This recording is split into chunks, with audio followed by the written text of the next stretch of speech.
In 1993, in the blazing neon heart of Las Vegas, Nevada, there was one man every casino trusted with its deepest secret. The code that decided who won and who lost. His name was Ronald Dale Harris, and he worked here, the Nevada Gaming Control Board. His job was to protect the machines, to find the flaws before the cheaters did.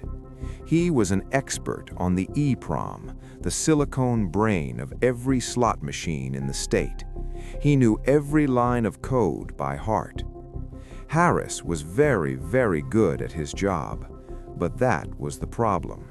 Because when you understand the system completely, you also know exactly how to control it. While the casinos raked in billions, Harris sat behind a desk, earning a modest state salary. He watched the city glow from the shadows, knowing he held the master key to the kingdom.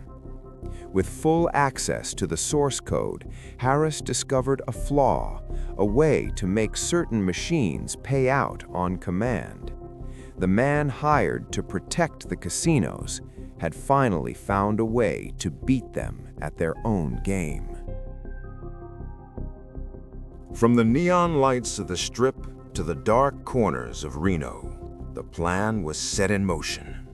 Operating right under their noses, Harris used the same government laptop issued to protect the machines to tear them down.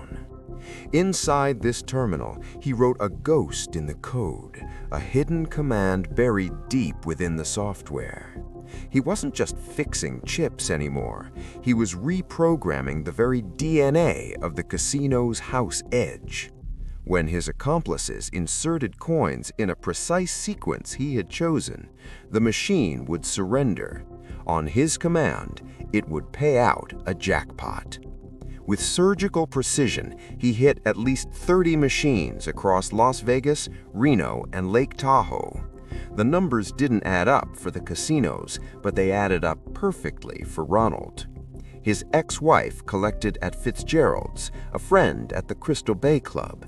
They were ghosts in the system. Nobody suspected the man with the badge, because when you understand the system completely, you also know how to control it.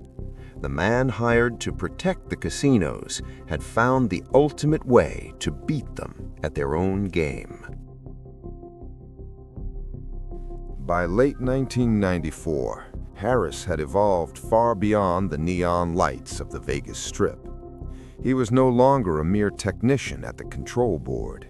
He had become a ghost in the machine. He no longer needed to touch the hardware.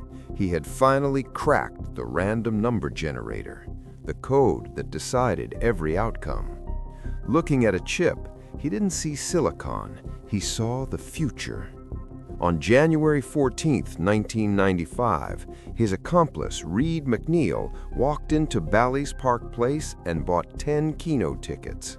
One ticket matched all 8 numbers. The odds were 230,000 to 1, a mathematical impossibility made possible by Harris's hidden hand. It was the ultimate payout, but McNeil sat perfectly still. He did not smile. That stillness, that cold mechanical reaction, cost them everything. Because when you understand the system completely, you also know how to control it. The man hired to protect the casinos had found a way to beat them at their own game, and now the game was over. Panic set in. In his Bally's hotel room, Harris left everything: the laptop, the chips, the notes. The escape was now the only code that mattered. He hit the corridor at full speed, his government badge flapping, the ultimate irony for a man running from the law he represented. Investigators found a room full of ghosts, a complete self-documented confession spread across a mahogany desk. They held the EEPROM chip to the light.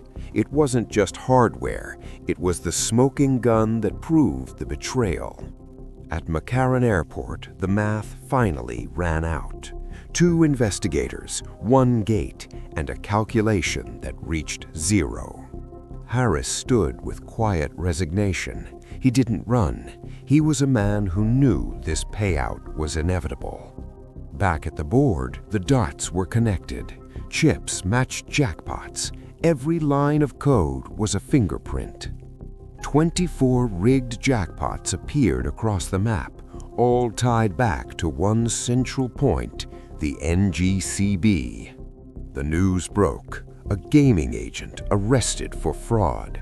The man hired to protect the system had become its greatest flaw. All that remained was an empty desk and a removed nameplate. The game was officially over. September 1997. The Reno courthouse became the final stage for a national scandal as cameras waited for the man who outsmarted the state. Inside, the badge that gave Harris total access was now Exhibit A, the centerpiece of a total betrayal. The judge looked down at the disgraced agent and spoke the truth. The depth of your betrayal was complete. The gavel fell with the weight of a decade. 7 years, a sentence that echoed through the halls of Nevada justice. Then came the ultimate exile. The black book opened, and with one red stamp, Ronald Dale Harris was banned for life. The industry erased his ghost. In labs across 2 states, every chip was pulled and every line of code was rewritten. The machines were reborn with a harder edge. Harris had forced the world he loved to become a fortress. His crimes passed into legend, a documentary subject, a case study in greed, and a warning to the industry.